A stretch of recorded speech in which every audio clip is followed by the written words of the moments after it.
Good evening, everyone, and welcome to yet another edition of Chapters Live. As always, I'm Caitlin from the Fletcher branch.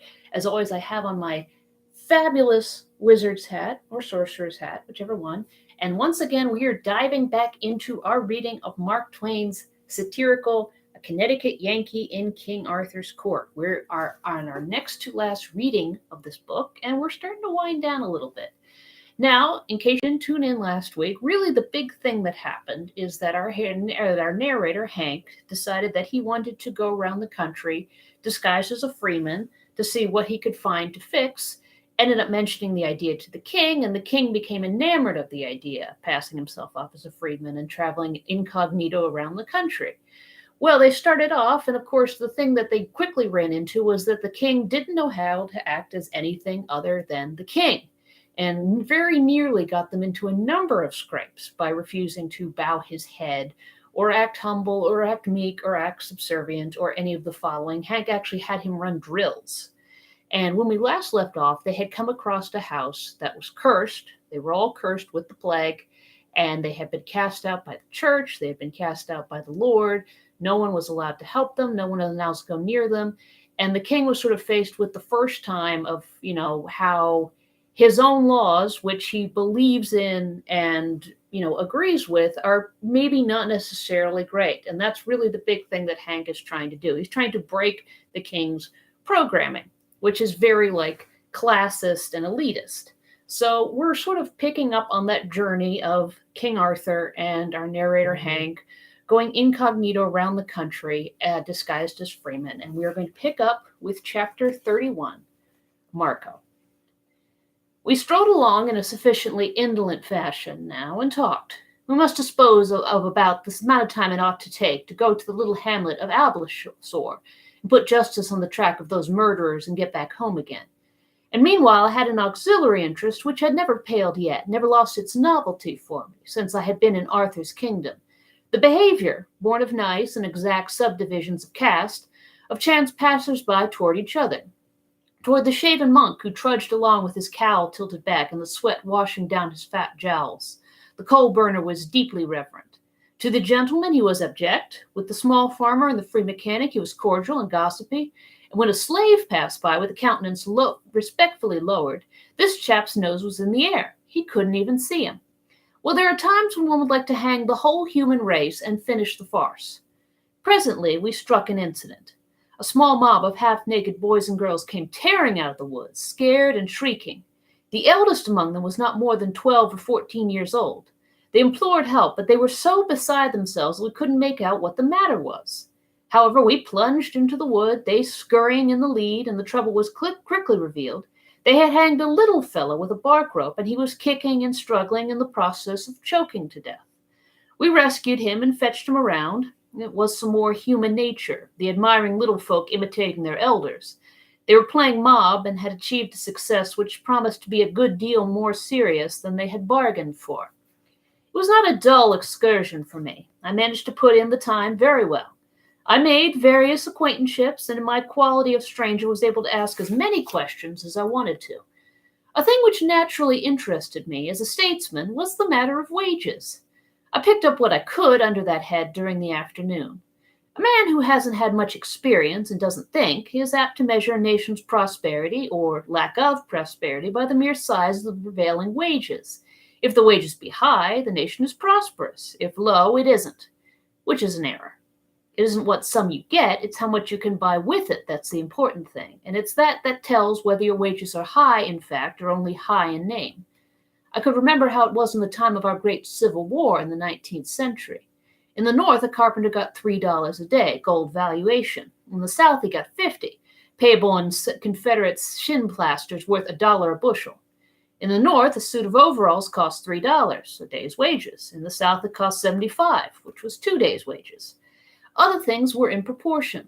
Consequently, wages were twice as high in the North as they were in the South because the one wage had that much more purchasing power than the other had.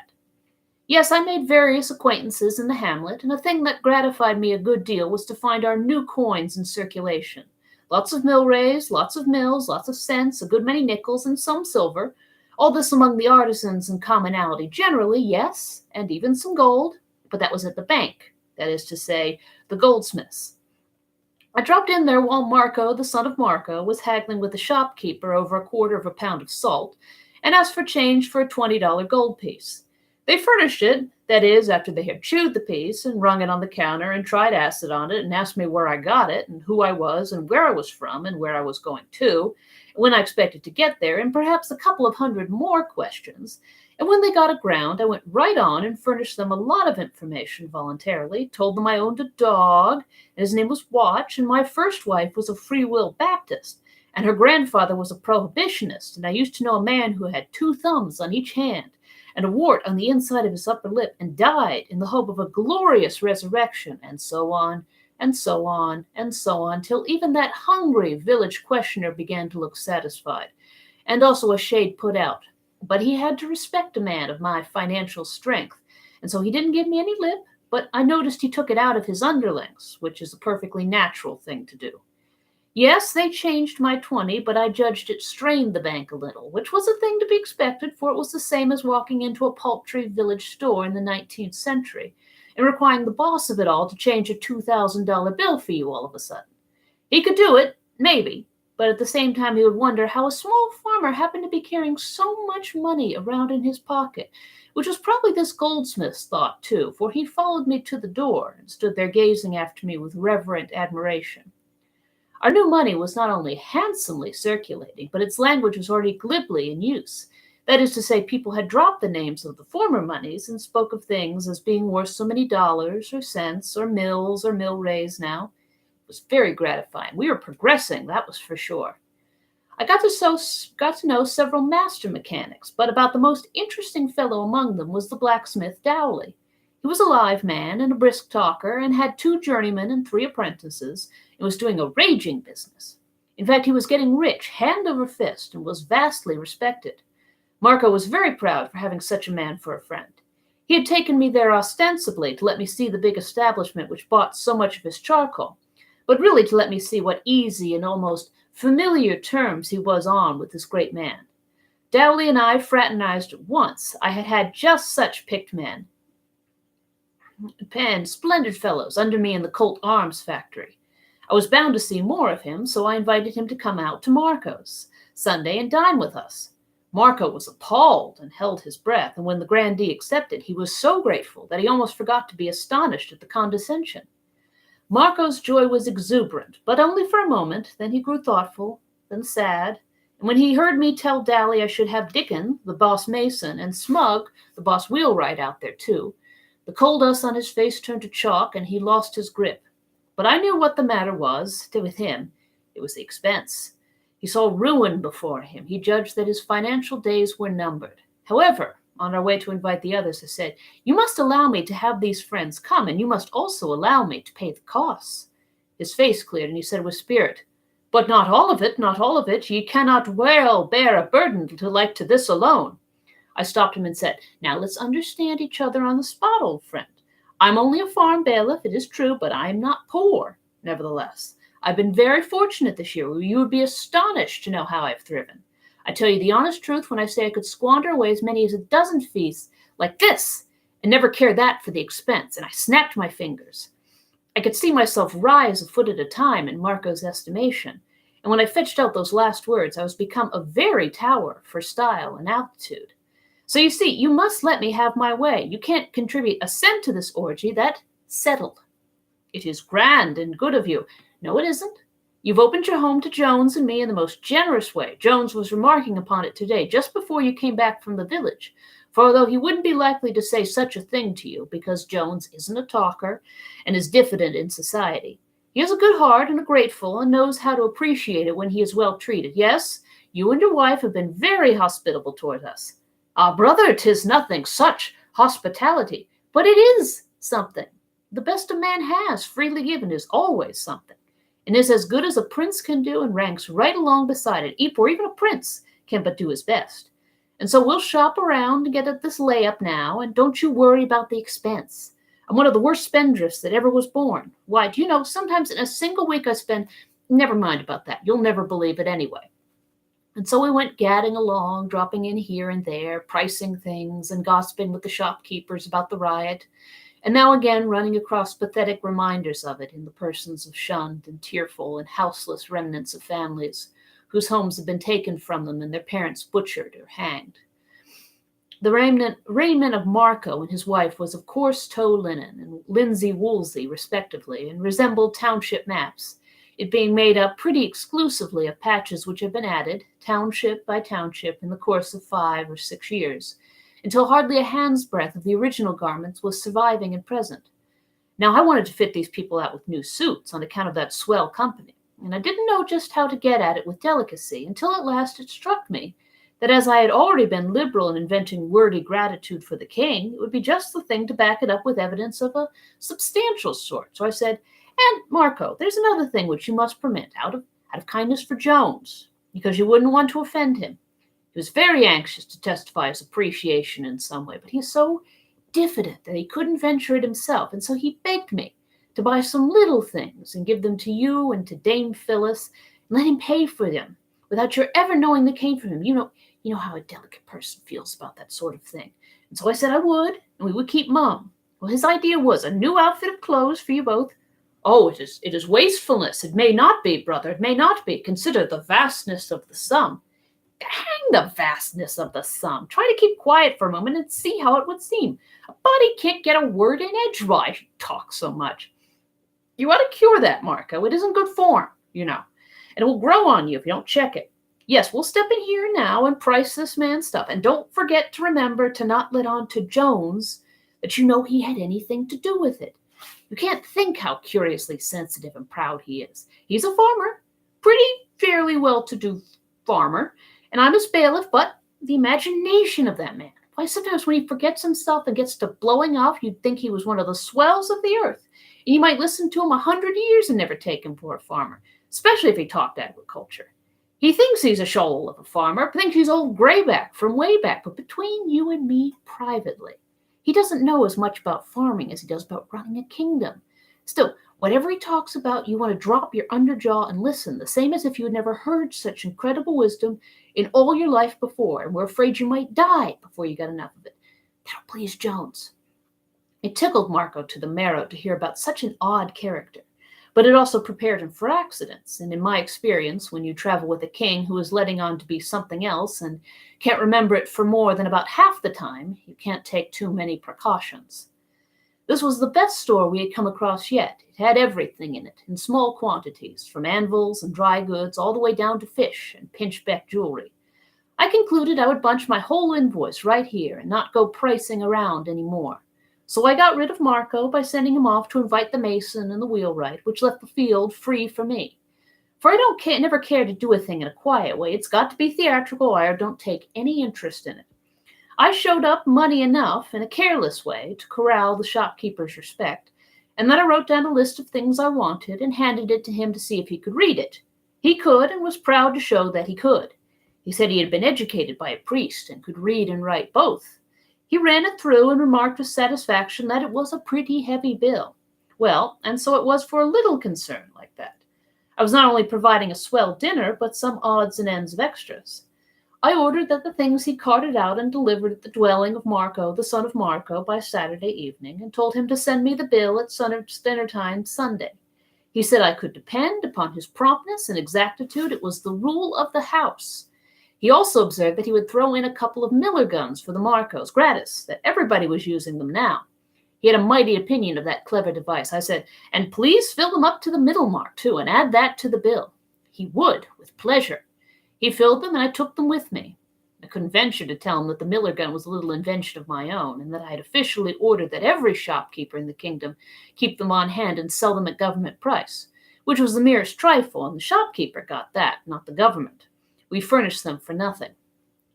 The king had hardly missed us when we got back at nightfall. He had early dropped again into his dream of a grand invasion of Gaul with the whole strength of his kingdom at his back, and the afternoon had slipped away without his ever coming back to himself again.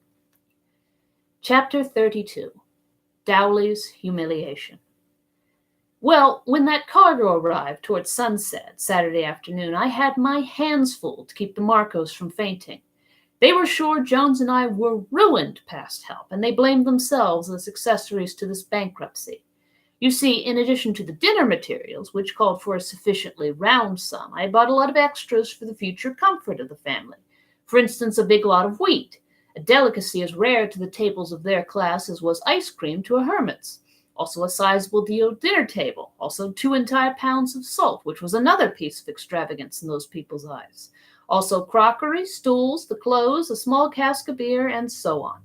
I instructed the Marcos to keep quiet about the sumptuousness, so as to give me a chance to surprise the guests and show off a little. Concerning the new clothes, the simple couple were like children. They were up and down all night to see if it wasn't nearly daylight so they could put them on, and they were into them as much as an hour before dawn was due. Then their pleasure, not to say delirium, was so fresh and novel and inspiring that the sight of it paid me well for the interruptions which my sleep had suffered. The king had slept just as usual, like the dead. The Marcos could not thank him for their clothes, that being forbidden, but they tried every way they could think of to make him see how grateful they were, which all went for nothing. He didn't notice any change. It turned out to be one of those rich and rare fall days, which is just a June day toned down to a degree where it is heaven to be out of doors. Toward noon the guests arrived, and we assembled under a great tree, and were soon as sociable as old acquaintances.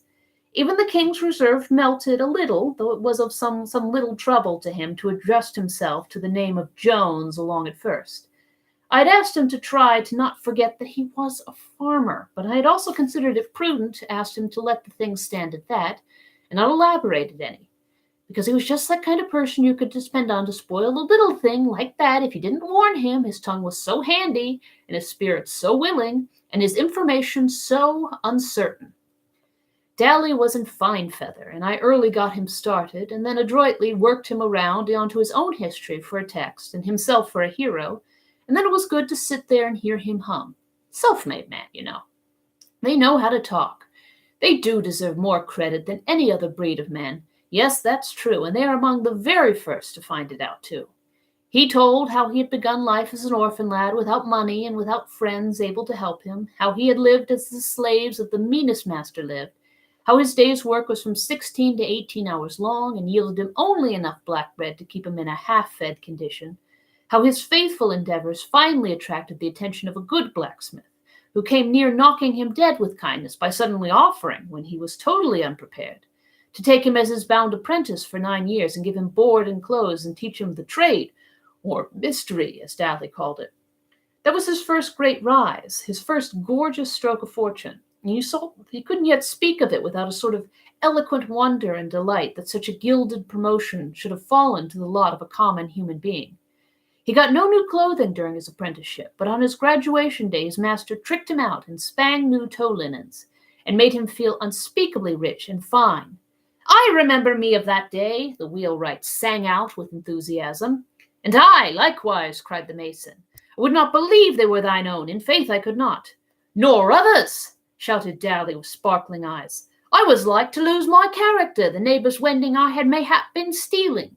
It was a fine day, a great day. One forgetteth not days like that." Yes, and his master was a fine man and prosperous, and always had a great feast of meats twice in the year, and with it white bread, true wheaten bread. In fact, lived like a lord, so to speak. And in time Dowley succeeded to the business and married the daughter. "And now consider what has come to pass," said he impressively. 2 times in every month there is fresh meat upon my table." And he made a pause here to let that fact sink home, then added, "And 8 times salt meat." "It is even true," said the wheelwright with bated breath. "I know it is of mine own knowledge," said the mason in the same reverent fashion. "On my table appeareth white bread every Sunday in the year," added the master smith with solemnity. "I leave it to your own consciences, friends, if this is also not true." "By my head, yes," cried the mason. "I can testify it, and I do," said the wheelwright. "And as to furniture, ye shall say yourselves what mine equipment is." He waved his hand in fine gesture of granting frank and unhampered freedom of speech, and added, "Speak as ye are moved, speak as ye would speak, and I were not here."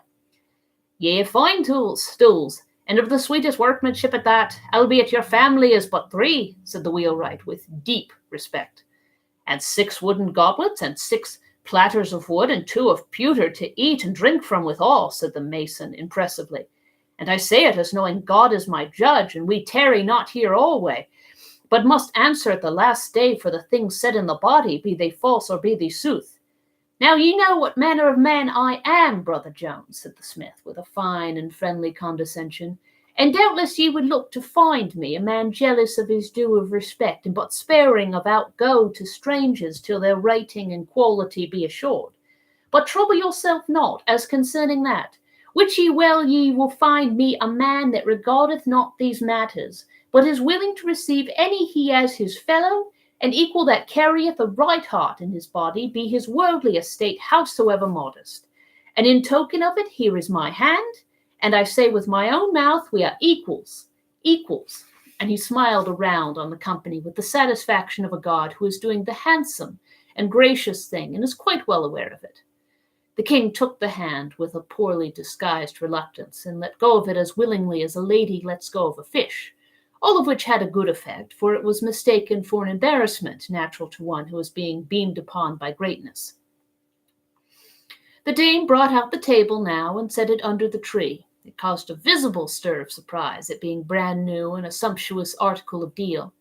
But the surprise rose higher still when the dame, with a body oozing easy indifference at every pore, but eyes that gave it all away by absolutely flaming with vanity, slowly unfolded an actual Simon Pure tablecloth and spread it. That was a notch even above even the Blacksmith domestic grandeurs, and it hit him hard, you could see it. But Marco was in paradise, you could see that too. Then the dame brought 2 fine new stools. Phew, that was a sensation. It was visible in the eyes of every guest.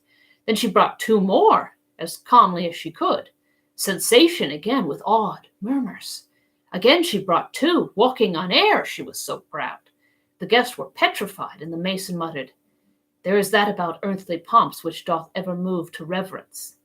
As the dame turned away, Marco couldn't help slapping on the climax while the thing was hot, so he said with what was meant for a languid composure, but was a poor imitation of it, "These suffice, leave the rest." "So there were more yet?" It was a fine effect. I couldn't have played the hand better myself. From this, the madam piled up the surprises with a rush that fired the general astonishment up to 150 in the shade. At the same time, paralyzed expression of it down to gasps, "Oh," and "ah," and mute uplifting of hands and eyes. She fetched crockery, new, and plenty of it, new wooden goblets and other table furniture, and beer, fish, chicken, a goose, eggs, roast beef, roast mutton, a ham, a small roast pig, and a wealth of genuine white wheaten bread. Take it by and large, that spread laid everything far and away in the shade that ever that crowd had seen before. And while they ate, sat there just simply stupefied with wonder and awe. I sort of waved my hand as if by accident. The storekeeper's son emerged from space and said he had come to collect. "That's all right," I said indifferently. "What is the amount? Give us the items." And he read off the bill, which these 3 amazed men listened, and serene waves of satisfaction rolled over my soul, and alternate waves of terror and admiration served over Marco's. 2 pounds of salt, 200. 8 dozen pints beer in the wood, 800. 3 bushels wheat, 2,700. 2 pounds fish, 100. 3 hens, 400. 1 goose, 400.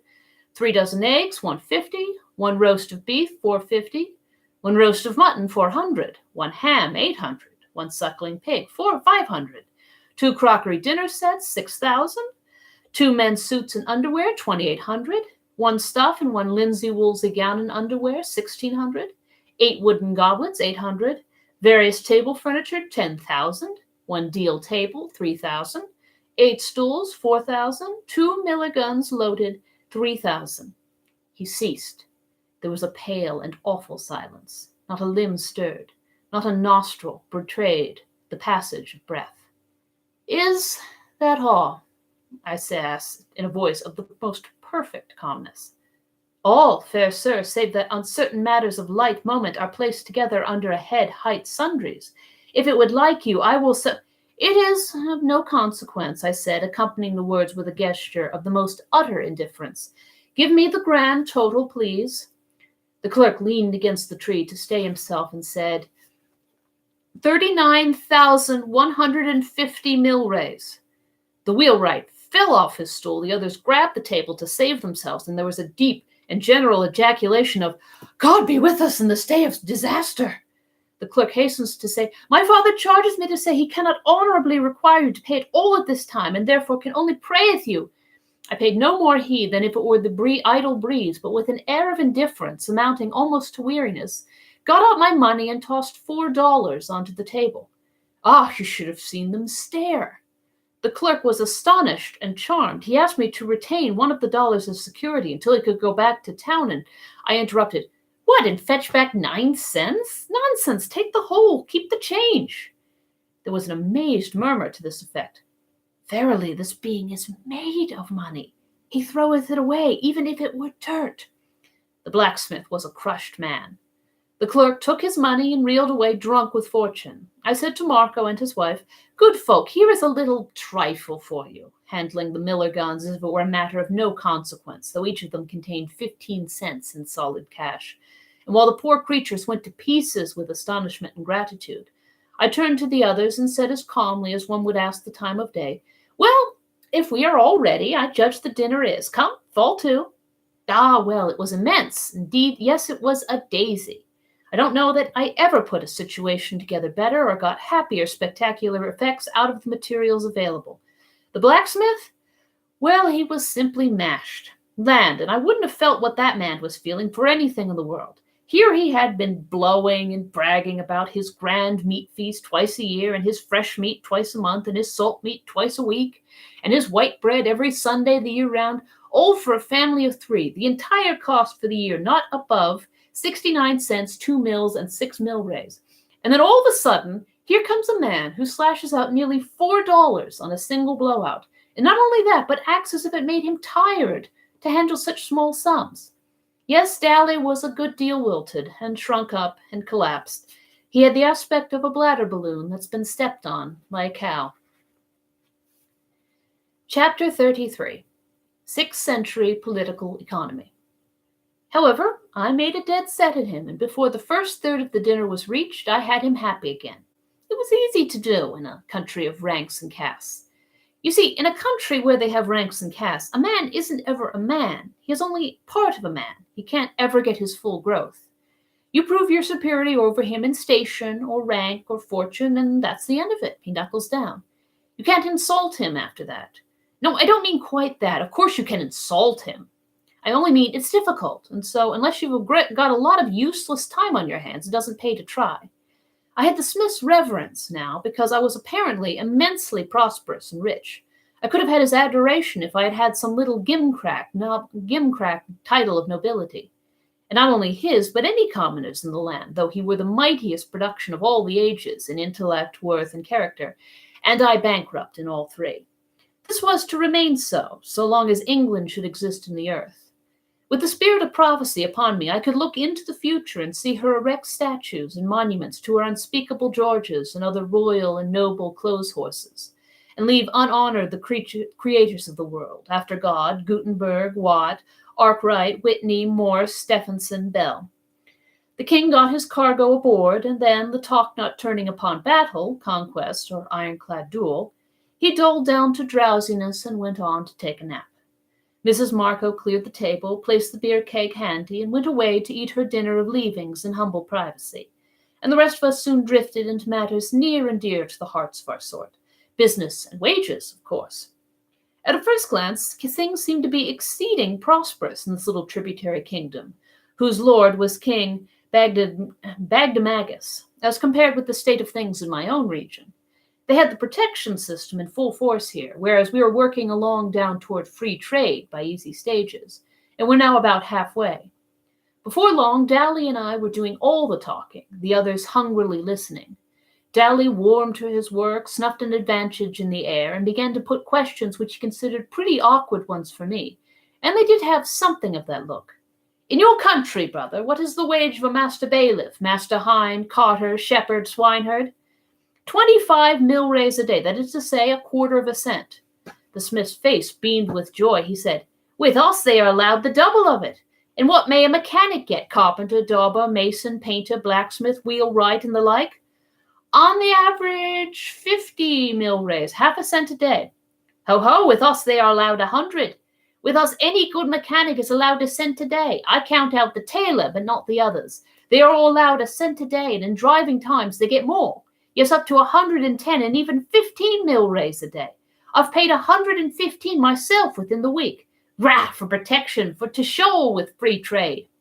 And his face shone upon the company like a sunburst. But I didn't scare at all. I rigged up my pile driver and allowed myself 15 minutes to drive him into the earth, drive him all in, drive him in till not even the curve of his skull should show above ground. I asked, "What do you pay a pound for salt?" 100 mil raise. We pay 40. What do you pay for beef and mutton when you buy it? That was a neat hit. It made the color come. It varieth somewhat, but not much. One may say 75 mil raise the pound. We pay 33. What do you pay for eggs? 50 mil raise the dozen. We pay 20. What do you pay for beer? Cost us 8.5 mil raise the pint. We get it for 4.25 bottles for a cent. What do you pay for wheat? At the rate of 900 mil raise the bushel. We pay 400. What do you pay for a man's tow linen suit? 13 cents. We pay 6. What do you pay for a stuffed gown for the wife of the laborer, of the mechanic? We pay 8.40. Well, observe the difference. You pay 8 cents and 4 mils. We only pay 4 cents. I prepared now to sock it to him. I said, "Look here, dear friend, what's become of your high wages you were bragging about a few minutes ago?" And I looked around on the company with placid satisfaction, for I had slipped up on him gradually and tied him hand and foot, you see, without his ever noticing that he was being tied at all. "What's become of those noble high wages of yours? I seem to have knocked the stuffing all out of them, it appears to me." But if you will believe it, he merely looked surprised, that's all. He didn't grasp the situation at all, didn't know he had walked into a trap, didn't discover that he was in a trap. I could have shot him from sheer vexation. With cloudy eye and a struggling intellect, he fetched this out. "Mary, I seem not to understand. It is proved that our wages be double thine. How then may it be that thou'st knocked there from the stuffing? And I miscall not the wonderly word, this being the first time under grace and providence of God it hath been granted me to hear it." Well, I was stunned, partly with this unlooked-for stupidity on his part, and partly because his fellows so manifestly sided with him and were of his mind, if you might call it mind. My position was simple enough, plain enough. How could it ever be simplified more? However, I must try. "Why, look here, Brother Dowley, don't you see? Your wages are merely higher than ours in name, not in fact. Hear him, they are the double. Ye have confessed it yourself." Yes, I don't deny that at all, but that's got nothing to do with it. The amount of the wages in mere coins with meaningless names attached to them to know them by has got nothing to do with it. The thing is, how much can you buy with your wages? That's the idea. While it is true that with you a good mechanic is allowed about $3.50 a year, and with us only about $1.75, there, you're confessing it again. Confound it, I never denied it, I tell you. What I say is this, with us half a dollar buys more than $1 buys with you, and therefore it stands to reason, and the commonest kind of common sense, that our wages are higher than yours. He looked dazed and said despairingly, "Verily, I cannot make it out. You've just said ours are the higher, and with the same breath ye take it back. Oh, great Scott, is it not possible to get such a simple thing through your head? Now, look here. Let me illustrate. We pay 4 cents for a woman's stuff gown. You pay 8 cents and 4 mil raise, which is 4 mils more than double. But do you allow a laboring woman who works on a farm? 2 mils a day. Very good. We allow but half as much. We pay her only 1/10 of a cent a day, and again wait. Now, you see, the thing is very simple. This time you'll understand it. For instance, it takes your woman 42 days to earn her gown at 2 mils a day, 7 weeks' work, but ours earns her in 40 days, 2 days short of 7 weeks. Your woman has a gown and her whole 7 weeks' wages are gone. Ours has a gown and 2 days' wages left to buy something else with. There! Now you understand it? He merely looked dubious. It's the most I can say. So did the others. I waited to let the thing work. Dowley spoke at last, and betrayed the fact that he actually hadn't gotten away from his rooted and grounded superstitions yet. He said, with a trifle of hesitancy, but ye cannot fail to grant that 2 meals a day is better than 1. Shucks. Well, of course I hated to give it up, so I chanced another flyer. Let us suppose a case. Suppose one of your journeymen goes out and buys the following articles: a pound of salt, a dozen eggs, a dozen pints of beer, a bushel of wheat, a tow linen suit, 5 pounds of beef, 5 pounds of mutton. The lot will cost him 32 cents. Takes him 32 working days to earn the money, 5 weeks and 2 days. Let him come to us and work 32 days at half the wages. He can buy all those things for a shade under 14 cents. It will cost him a shade under 29 days of work, and he will have about half a week's wages over. Carry it through the year, he would save nearly a week's wages every 2 months. Your man, nothing, thus saving 5 or 6 wages in a year, your man, not a cent. Now, I reckon you understand that high wages and low wages are phrases that don't mean anything in the world until you find out which of them will buy the most. It was a crusher. But alas, it didn't crush. No, I had to give it up.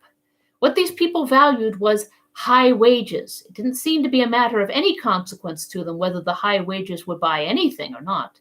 They stood for protection and swore by it, which was reasonable enough because interested parties had gulled them into the notion that it was protection which created their high wages.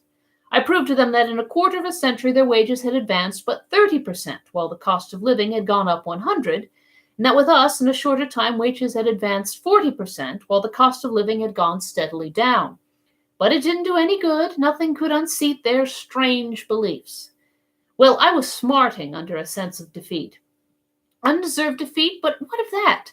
That didn't soften the smart any. And to think of the circumstances. The first statesman of the age, the capeless man, the best informed man in the entire world, the loftiest uncrowned head that had moved through the clouds of any political firmament for centuries, sitting here apparently defeated in argument by an ignorant country blacksmith. And I could see that those others were sorry for me, which made me blush till I could smell my whiskers scorching. Put yourself in my place. Feel as mean as I did, as ashamed as I felt. Wouldn't you have struck below the belt to get even? Yes, you would. It is simply human nature. Well, that is what I did. I'm not trying to justify it. I'm only saying that I was mad, and anybody would have done it. Well, when I make up my mind to hit a man, I don't plan out a love tap. No, that isn't my way. As long as I'm going to hit him at all, I'm going to hit him a lifter. And I don't jump at him all of a sudden and risk making a blundering halfway business of it. No, I get away off yonder to one side and work upon him gradually so that he never suspects that I'm going to hit him at all. And by, all in a flash, he's flat of his back, and he can't tell for the life of him how it happened.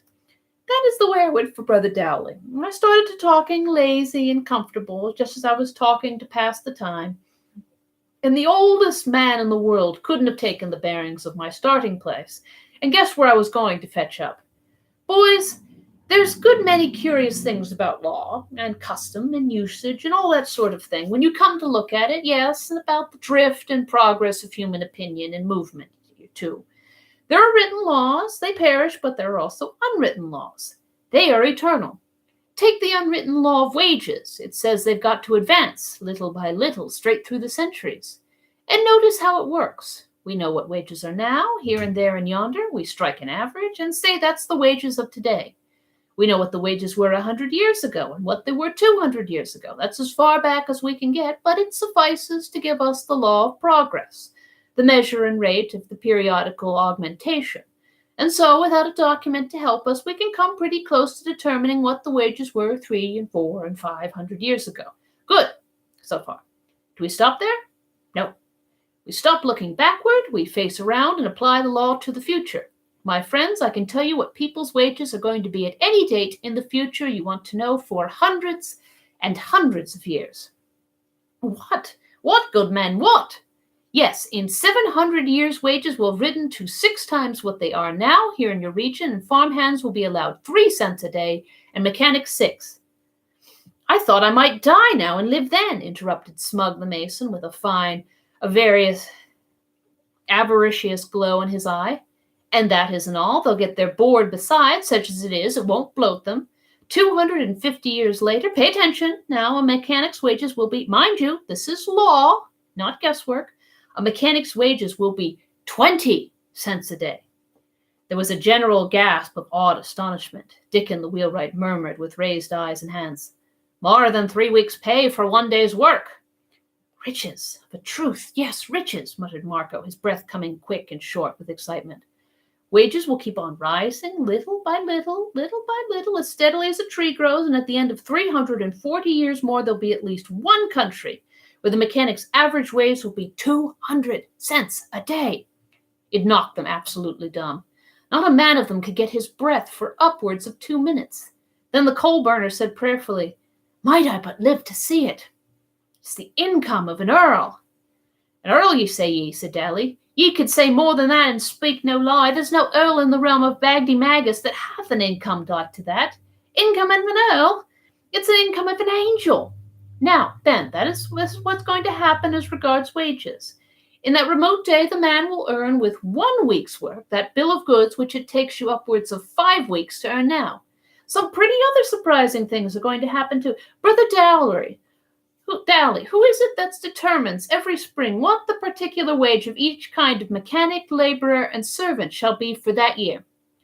Sometimes the courts, sometimes the town council, but most of all the magistrate. You may say in general terms it is the magistrate that fixes the wages. Doesn't ask any of those poor devils to help him fix their wages for him, does he? That were an idea. The masters had to pay him the money as the one that's rightly concerned in that matter, ye will notice. Yes, but I thought the other man might have some little trifle at stake in it too, and even his wife and children, poor creatures. The masters are these, nobles, rich men, the prosperous generally. These few who do no work determine what pay the vast hive shall have who do work. You see, they're a combine, a trade union, to coin a new phrase, who band themselves together to force their lowly brother to take what they choose to give. 1,300 years hence, so says the unwritten law, the combine will be the other way, and then how these fine people's posterity will fume and fret and grit their teeth over the insolent tyranny of trade unions. Yes, indeed, the magistrate will tranquilly arrange the wages from now clear away down into the 19th century. And then all of a sudden the wage earner will consider that a couple of 1,000 years or so is enough of this one-sided sort of thing, and he will rise up and take a hand in fixing his wages himself. He will have a long and bitter account of wrong and humiliation to settle. Do ye believe that he will help to fix his own wages? Yes, indeed, and he will be strong and able then. Brave times of a truth, sneered the prosperous smith. Oh, and there's another detail. In that day, a master may hire a man for only 1 day, or 1 week, or 1 month at a time if he wants to. What? It's true. Moreover, a magistrate won't be able to force a man to work for a master a whole year on a stretch, whether the man wants to or not. Will there be no law or sense in that day? Both of them, Daly. In that day, a man will be his own property, not the property of magistrate and master, and he can leave town whenever he wants to if the wages don't suit him, and they can't put him in the pillory for it. Perdition cast such an age, shouted Daly in strong indignation. An age of dogs, an age barren of reverence for superiors and respect for authority. The pillory, oh, wait, brother, say no good word for that institution. I think the pillory ought to be abolished. A most strange idea. Why? Well, I'll tell you why. Is a man ever put in the pillory for a capital crime? No. Is it right to condemn a man to a slight punishment for a small offense and then kill him? There was no answer. I had scored my first point. For the first time, the smith wasn't up and ready. The company noticed it. Good effect. You don't answer, brother. You were about to glorify the pillory a while ago and shed some pity on a future age that isn't going to use it. I think the pillory ought to be abolished.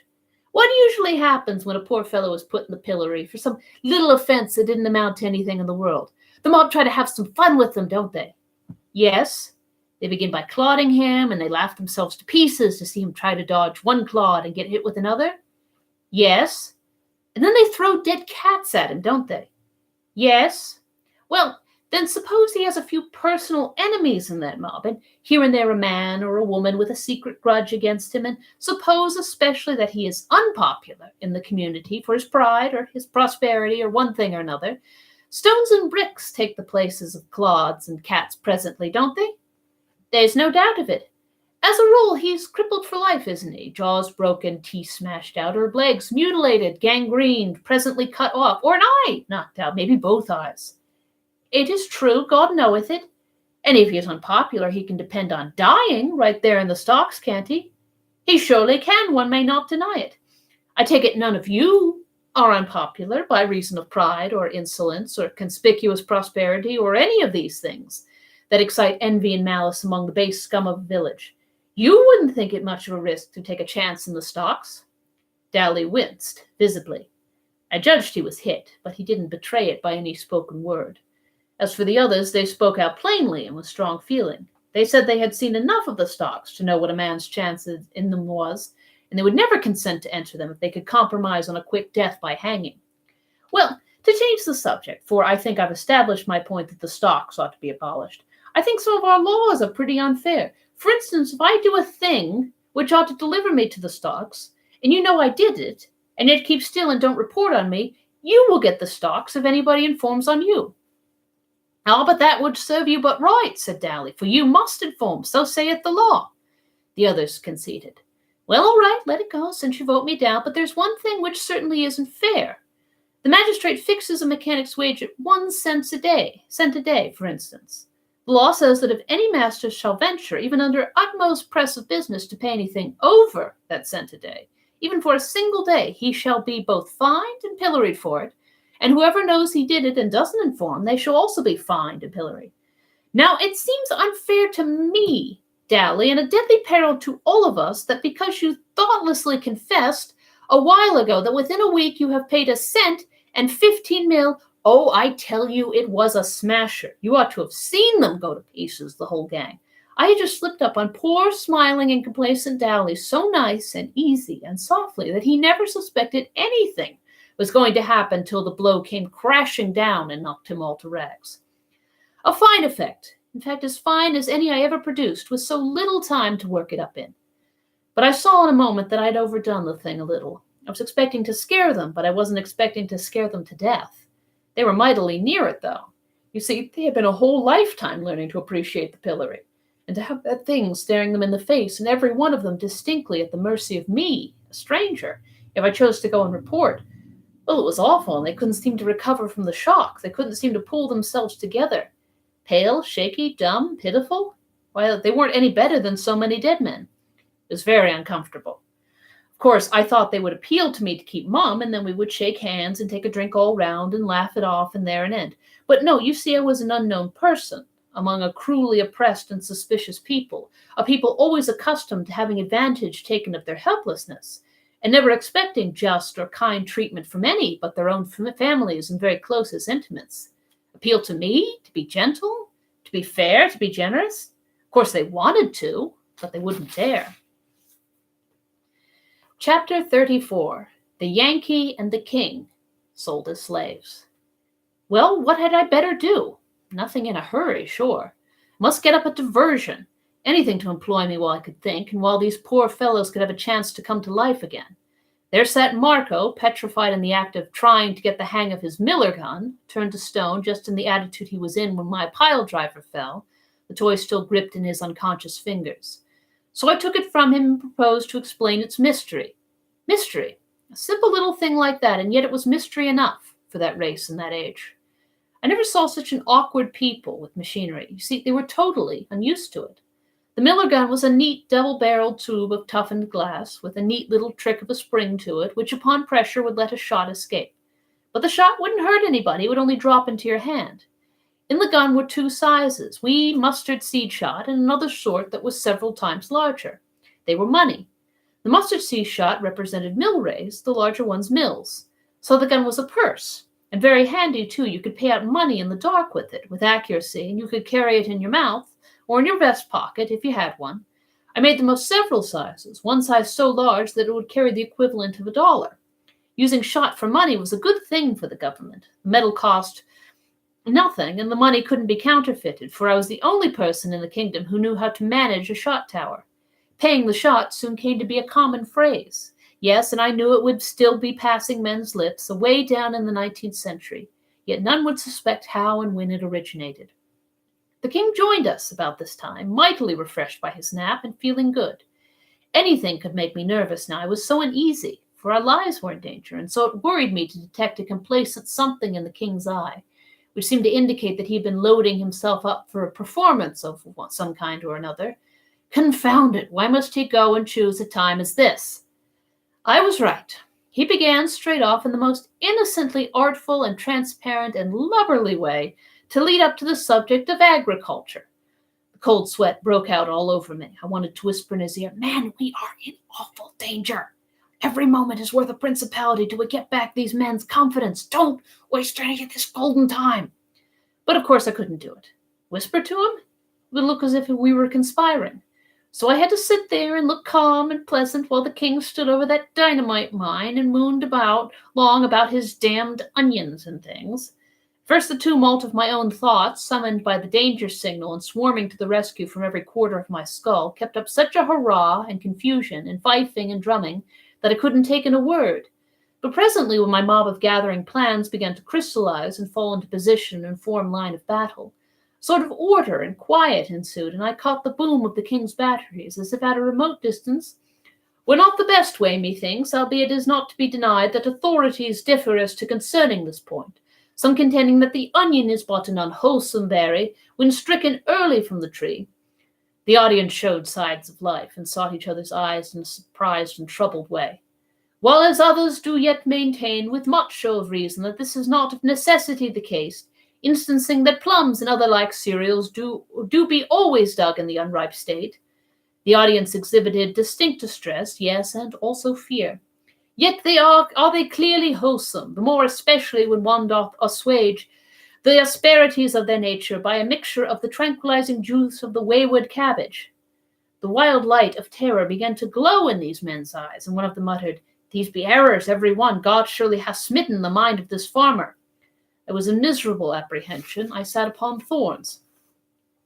And further instancing the known truth that in the case of animals, the young, which may be called the green fruit of the creature, is the better, or confessing that when a goat is ripe, his fur doth heat, and sore and game his flesh, the which defect, taken in connection with his several rancid habits and fulsome appetites, and godless attitudes of mind, and billowious qualities of morals, they rose and went for him, with a fierce shout. "The one would betray us, the other is mad. Kill them, kill them." They flung themselves upon us. What joy flamed up in the king's eye! He might be lame in agriculture, but this kind of thing was just in his line. He had been fasting long. He was hungry for a fight. He hit the blacksmith a crack under the jaw that lifted him clear off his feet and stretched him flat on his back. "St. George for Britain!" And he downed the wheelwright. The mason was big, but I laid him out like nothing. The three gathered themselves up and came again, went down again, came again, and kept on repeating this with native British pluck until they were battered to jelly, reeling with exhaustion and so blind that they couldn't tell us from each other. And yet they kept right on, hammering away with what might was left in them. Hammering each other, for we stepped aside and looked on while they rolled and struggled and gouged and pounded and bit with the strict and wordless attention to business of so many bulldogs. We looked on without apprehension, for they were fast getting past ability to go for help against us, and the arena was far enough from the public road to be safe from intrusion. Well, while they were gradually playing out, it suddenly occurred to me to wonder what had become of Marco. I looked around. He was nowhere to be seen. Oh, but this was ominous. I pulled the king's sleeve, and we glided away and rushed for the hut. No Marco there, no Phyllis there. They'd gone to the road for help, sure. I told the king to give his heels wings, and I would explain later. We made good time across the open ground, and as we darted into the shelter of the wood, I glanced back and saw a mob of excited peasants swarm into view, with Marco and his wife at their head. They were making a world of noise, but that couldn't hurt anybody. The wood was dense, and as soon as we were well into its depths, we could take to a tree and let them whistle. Ah, but then came another sound. Dogs. Yes, that was quite another matter. It magnified our contract. We must find running water. We tore along at a good gait, and soon left the sounds far behind and modified to a murmur. We struck a stream and darted into it. We waded swiftly down it in the dim forest light for as much as 300 yards, and then came across an oak with a great bough sticking out over the water. We climbed up on this bough and began to work our way along it to the body of the tree. Now we began to hear those sounds more plainly, for the mob had struck our trail. For a while the sounds approached pretty fast. Then, for another while, they didn't.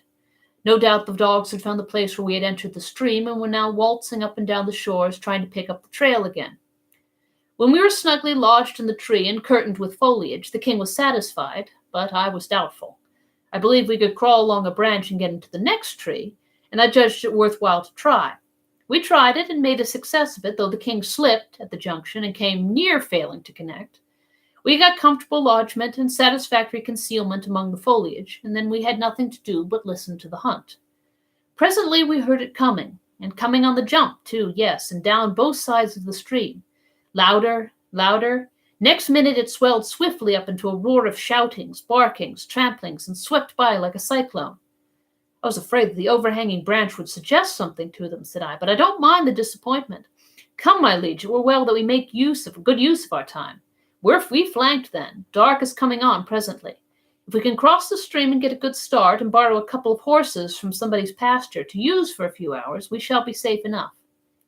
We started down and got nearly to the lowest limb when we seemed to hear the hunt returning. We stopped to listen. Yes, said I, they're baffled. They've given it up. They're on their way home. We shall climb back to our roost again and let them go by. So we climbed back. The king listened a moment and said, They still search. I wit the sign. We did best to abide. He was right. He knew more about hunting than I did. The noise approached steadily, but not with a rush. The king said, They reason that we were advantaged by no parlous state of them, and being on foot, are as yet no mighty way from where we took the water. Yes, sire, that is about it, I'm afraid, though I was hoping better things. The noise drew nearer and nearer, and soon the van was drifting under us on both sides of the water.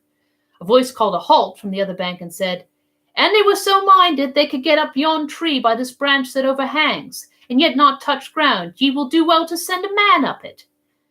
Harry, that will we do.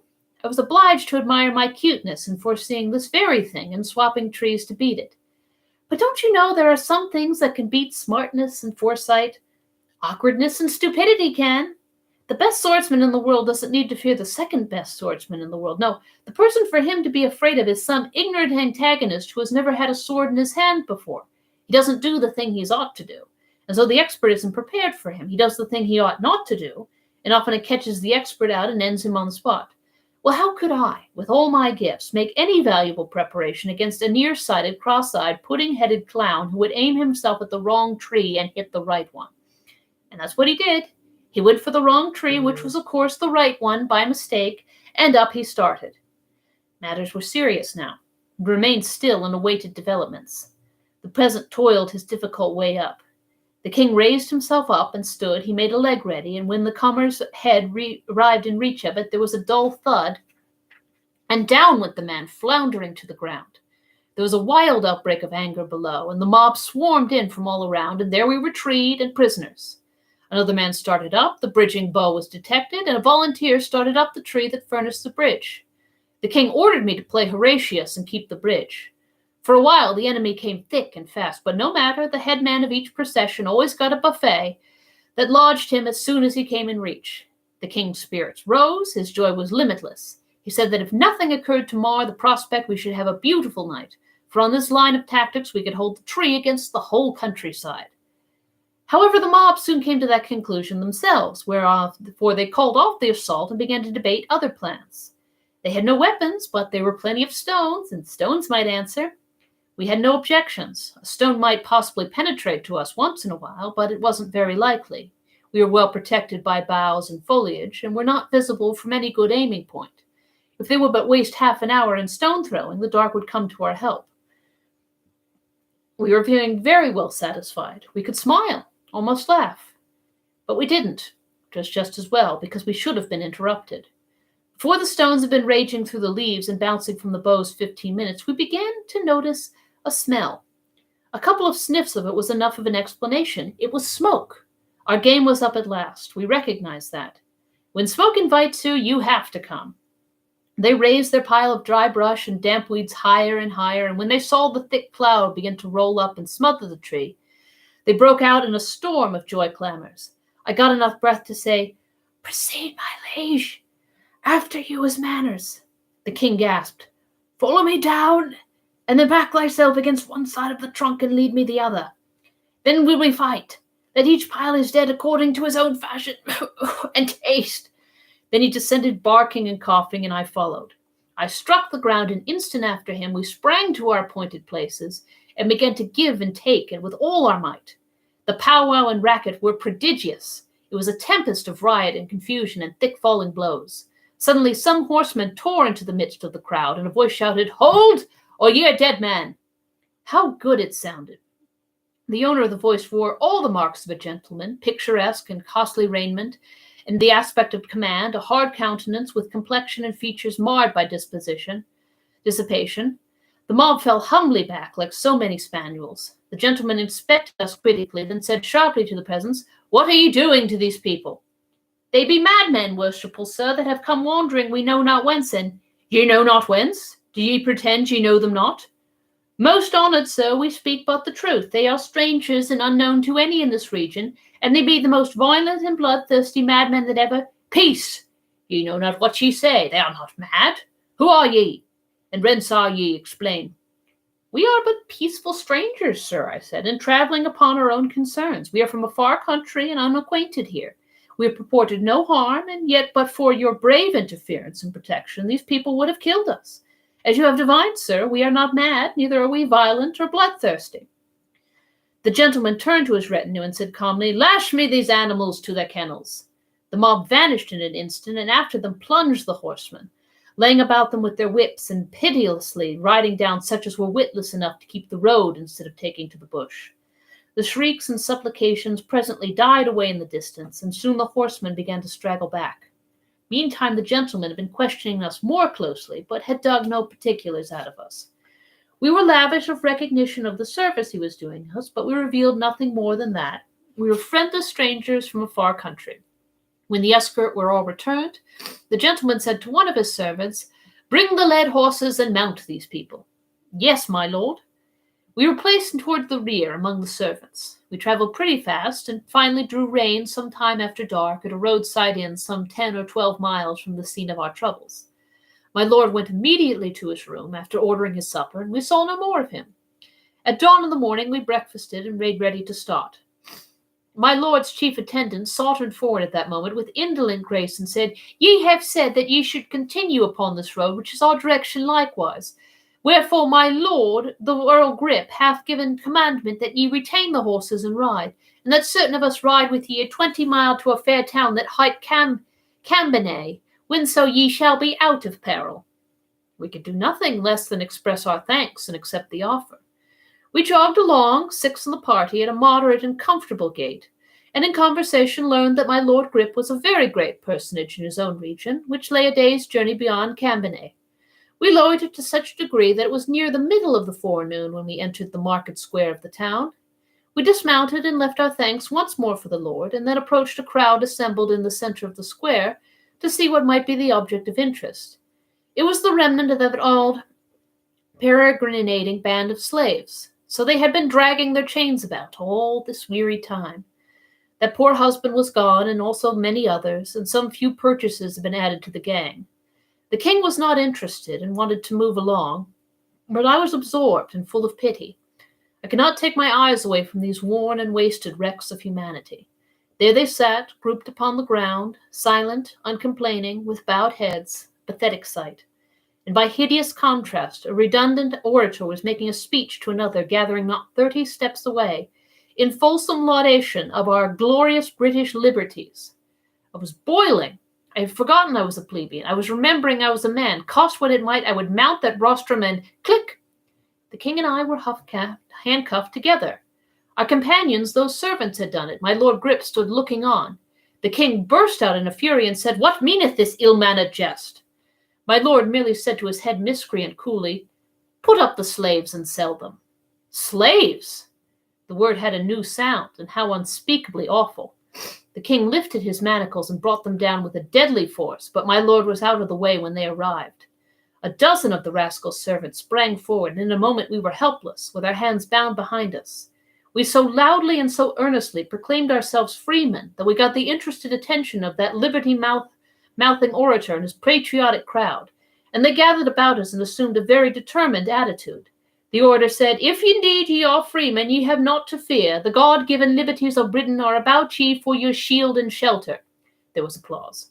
Ye shall soon see. Bring forth your proofs. What proofs? Proof ye are freemen. Ah, I remembered. I came to myself. I said nothing, but the king stormed out, Thou art insane, man. It were better and more in reason that this thief and scoundrel here prove that we are not freemen.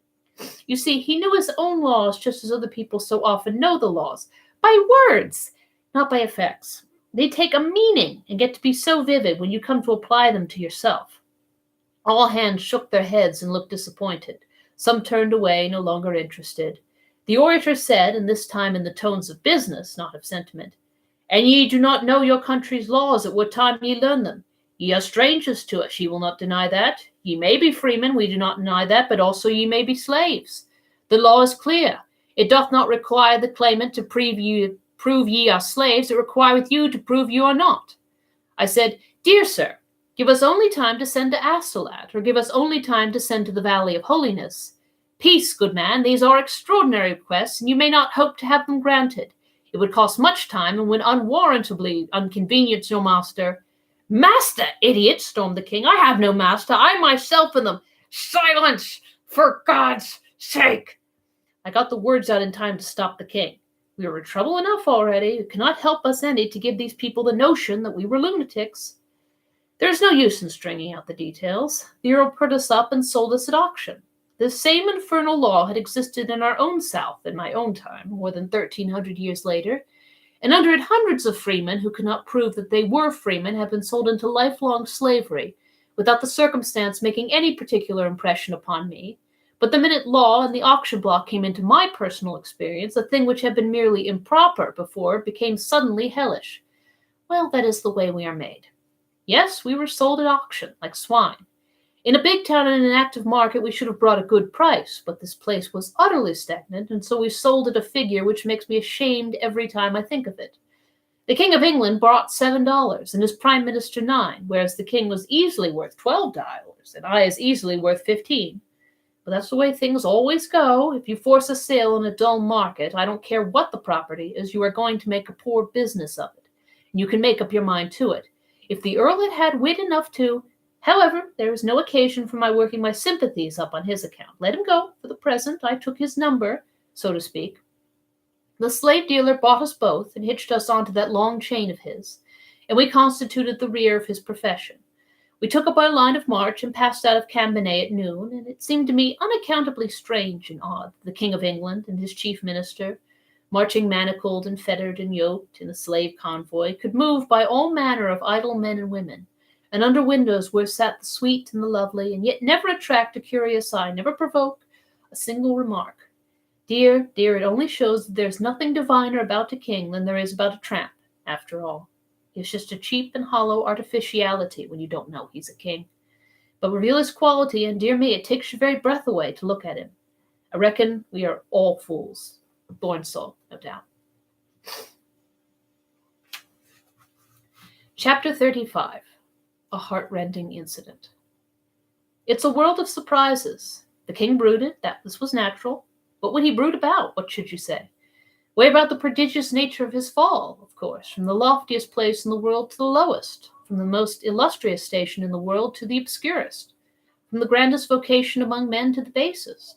No, I take my oath that the thing that gravelled him most, to start with, was not this, but the price he had fetched. He couldn't seem to get over that $7. Well, it stunned me so when I first found it out that I couldn't believe it. It didn't seem natural. But as soon as my mental sight cleared and I got a right focus on it, I saw it was mistaken. It was natural. For this reason, a king is a mere artificiality, and so are king's feelings, like the impulses of an automatic doll, are mere artificialities. But as a man, he is a reality, and his feelings as a man are real, not phantoms. It shames the average man to be valued below his own estimate of his worth. The king certainly wasn't anything more than an average man if he was up that high. Confound him. He wearied me with arguments to show that in anything like a fair market he would have fetched $25, sure, a thing that was plainly nonsense and full of the baldest conceit. I wasn't worth it myself. But it was tender ground for me to argue on. In fact, I simply had to shirk argument and do the diplomatic instead. I had to throw conscience aside and brazenly concede that he ought to have brought $25. Whereas I was quite aware that in all the ages the world had never seen a king that was worth half the money, and during the next 13 centuries wouldn't see one that was worth the fourth of it. Yes, he tired me. If he began to talk about the crops, or about the recent weather, or about the condition of politics, or about dogs, or cats, or morals, or theology, no matter what, I sighed, for I knew what was coming. He was going to get out of it a palliation of that tiresome $7 sale. Wherever we halted, wherever there was a crowd, he would give me a look which plainly said, if that thing could be tried over again now with this kind of folk, you would see a different result. Well, when he was first sold, it secretly tickled me to see him go for $7. But before he was done with his sweating and worrying, I wished he had fetched 100. The thing never got a chance to die, for every day, at one place or another, possible purchasers looked us over, and as often as any other way, their comment on the king was something like this.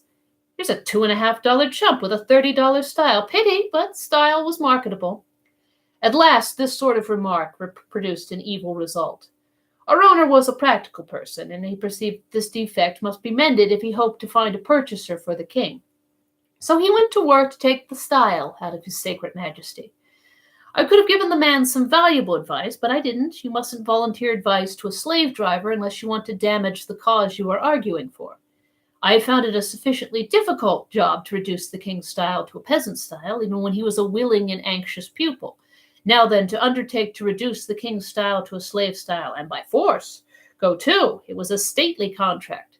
Never mind the details, it will save me trouble to let you imagine them. I will only remark that at the end of the week there was plenty of evidence that lash and club and fist had done their work well. The king's body was a sight to see, and to weep over, but his spirit? Why, it wasn't even phased. Even that dull clod of a slave driver was able to see that there can be such a thing as a slave who will remain a man till he dies, whose bones you can break, but whose manhood you can't. This man found that from his first effort down to his latest, he couldn't ever come within reach of the king. But the king was ready to plunge for him, and did it. So he gave up at last and left the king in possession of his style unimpaired. The fact is, the king was a good deal more than a king. He was a man. And when a man is a man, you can't knock it out of him. We had a rough time for a month, tramping to and fro in the earth and suffering. And what Englishman was the most interested in the slavery question by that time? His Grace the King. Yes, from being the most indifferent, he was become the most interested. He was become the bitterest hater of the institution I had ever heard talk. And so I ventured to ask once more a question which I had asked years before and had gotten such a sharp answer that I had not thought it prudent to meddle in the matter further. Would he abolish slavery? His answer was as sharp as before, but it was music this time. I shouldn't ever wish to hear pleasanter, though the profanity was not good, being awkwardly put together and with the crash word almost in the middle instead of at the end, where of course it ought to have been. I was ready and willing to get free now. I hadn't wanted to get free any sooner. No, I cannot quite say that. I had wanted to, but I had always been willing to take desperate chances, and had always dissuaded the king from them. But now it was a new atmosphere. Liberty would be worth any cost that might be put upon it now. I set about a plan, and was straightway charmed with it. It will require time, yes, and patience too, a great deal of both. One could invent quicker ways and fully as sure ones, but none that would be as picturesque as this, none which could be made so dramatic.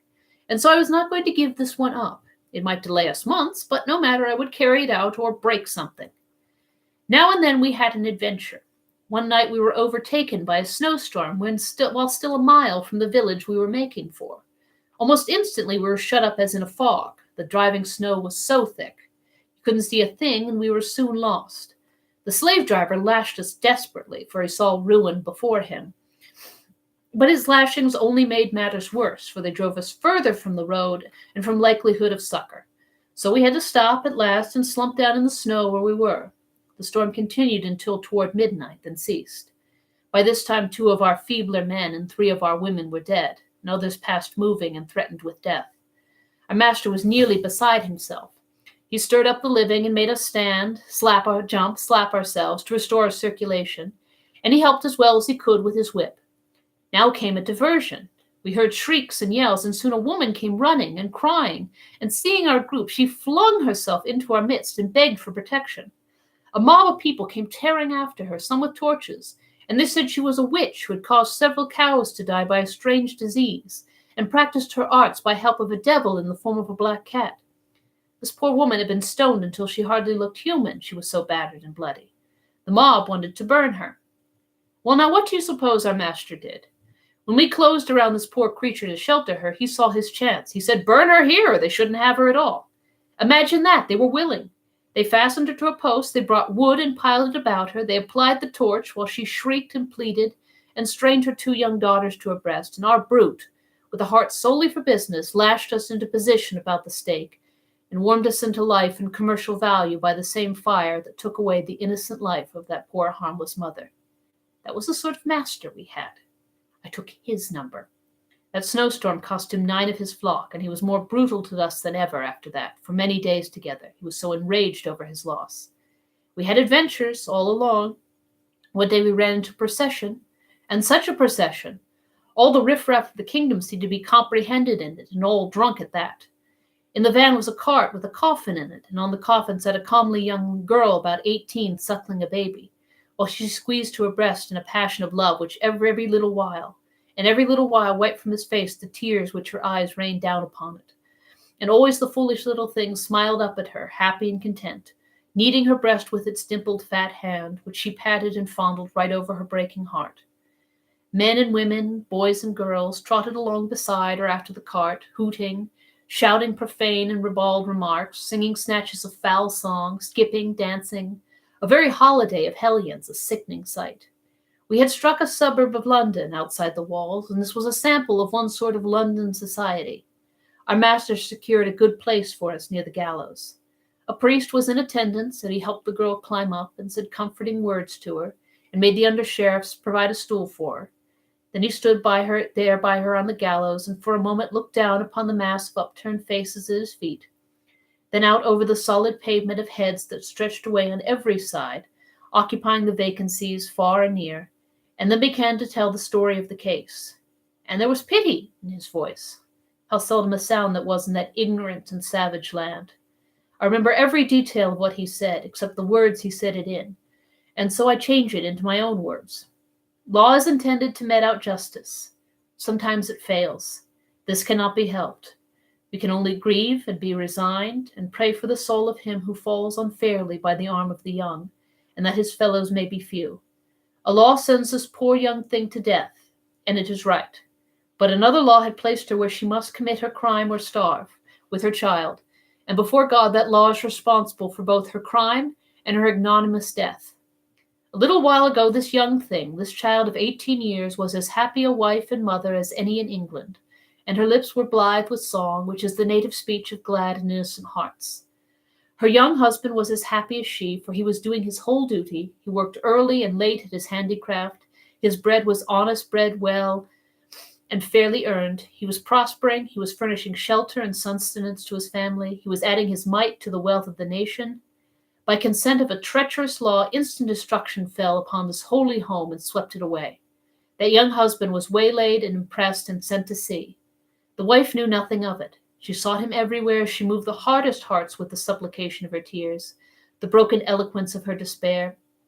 Weeks dragged by, she watching, waiting, hoping, her mind going slowly to wreck under the burden of her misery. Little by little, all her small possessions went for food. When she could no longer pay her rent, they turned her out of doors. She begged while she had strength. When she was starving at last and her milk failing, she stole a piece of linen cloth of the value of a 1/4 part of a cent, thinking to sell it and save her child. But she was seen by the owner of the cloth. She was put in jail and brought to trial. The man testified to the facts. A plea was made for her, and her sorrowful story was told in her behalf. She spoke by permission, and said she did steal the cloth, but that her mind was so disordered of late by trouble, that when she was overborne with hunger, all acts, criminal or other, swam meaningless through her brain, and she knew nothing rightly except that she was so hungry. For a moment all were touched, and there was disposition to deal mercifully with her, seeing that she was so young and friendless, and her case so piteous, and the law that robbed her of her support to blame as being the first and only cause of her transgression. But the prosecuting officer replied that whereas these things are all true and most pitiful as well, Still there was much small theft in these days, and mistimed mercy here would be a danger to property. Oh my God, is there no property in ruined homes, and orphaned babes, and broken hearts that British law holds precious? And so he must require sentence.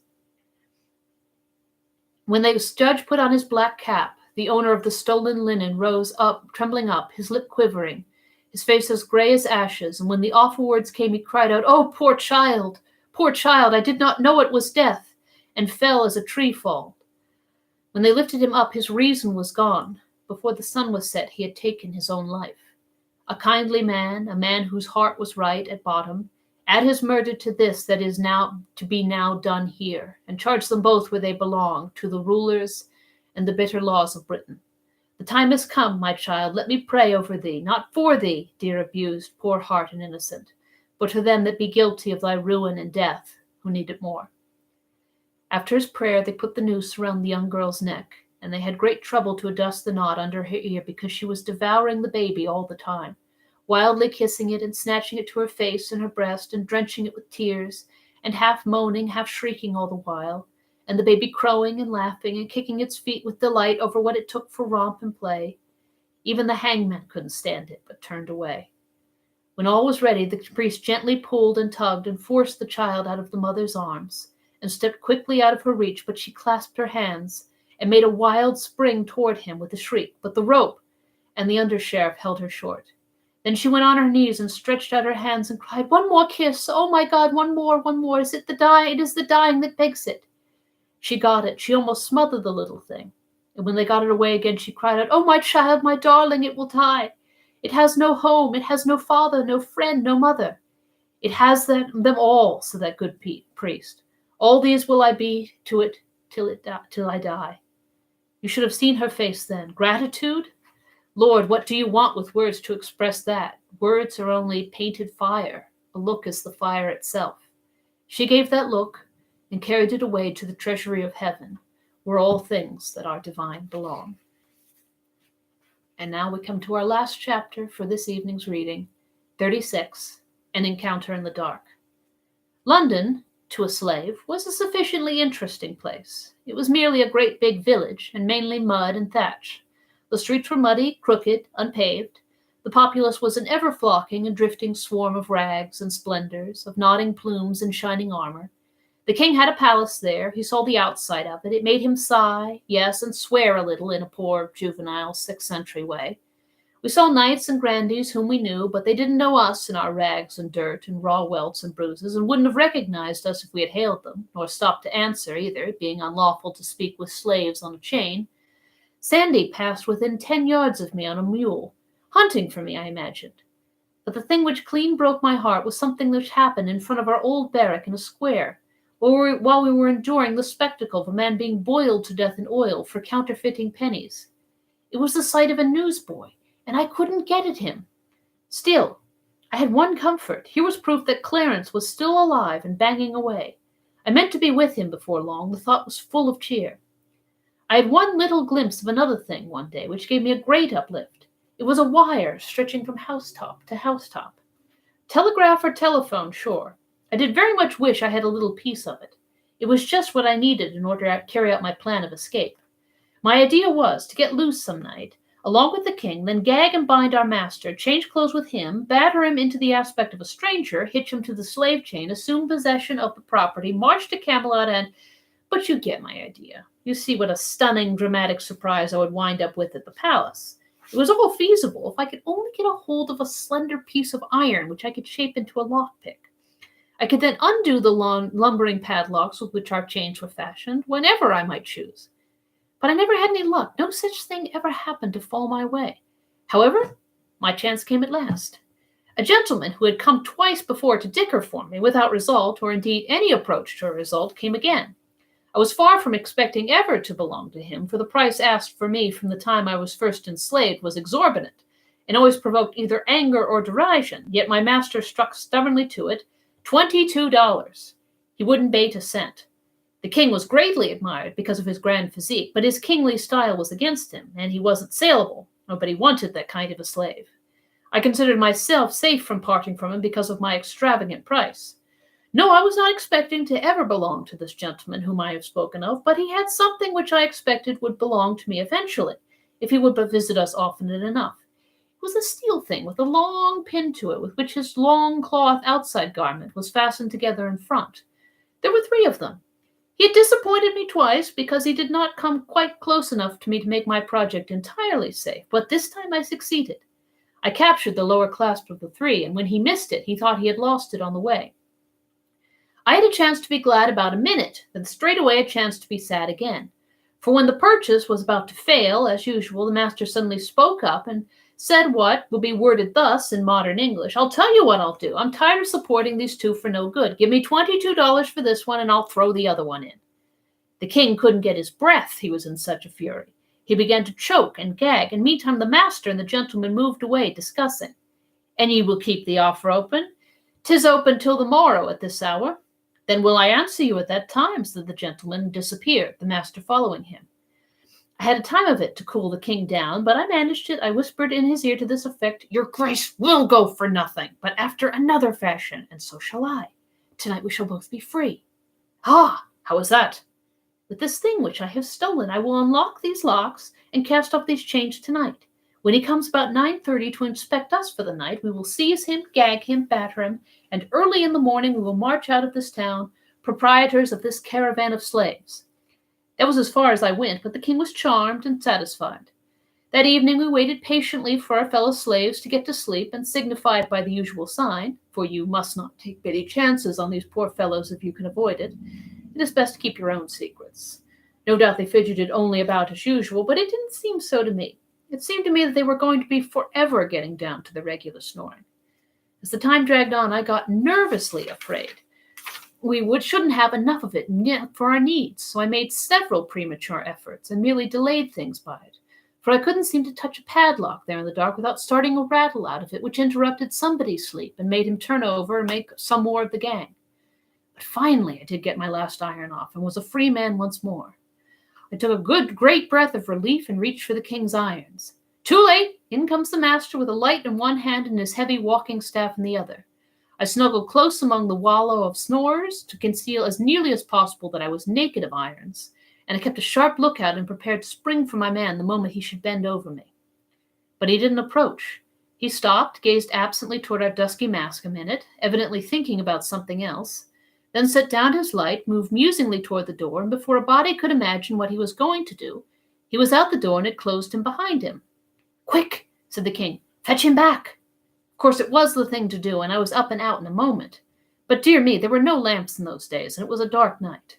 But I glimpsed a dim figure a few steps away. I darted for it, threw myself upon it, and then there was a state of things, and lively. We fought and scuffled and struggled and drew a crowd in no time.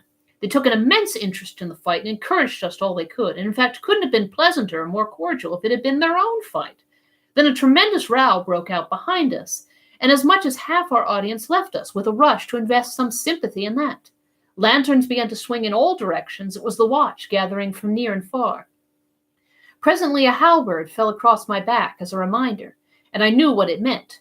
I was in custody. So was my adversary. We were marched off toward prison, one on each side of the watchman. Here was disaster. Here was a fine scheme gone to sudden destruction. I tried to imagine what would happen when the master should discover that it was I who had been fighting him, and what would happen if they jailed us together in the general apartment for brawlers and petty lawbreakers, as was the custom, and what might... Just then my antagonist toward his face around in my direction. The freckled light from the watchman's tin lantern fell on it, and by George, he was the wrong man. And on that cliffhanger, I shall leave you for this evening. And in 2 weeks' time, we will conclude our reading of Mark Twain's A Connecticut Yankee in King Arthur's Court. So I hope you enjoyed it. I hope you're excited for our final installment of it. It will come in 2 weeks. That will be June the 23rd on Thursday at 7 p.m. right here on YouTube. In the meantime, keep reading, keep wearing your fabulous wizard's hats. By now, you all have picked your wonderful wizard's name. And go back on the library's YouTube channel, the Washington County Free Library YouTube channel. Watch all of our past episodes of chapters. Watch all of our OG episodes, which were the ones that I animated back in 2020. Watch all of the past books that we've done. And I will see you in 2 weeks' time on June the 23rd at 7 p.m. right here on YouTube. Good night.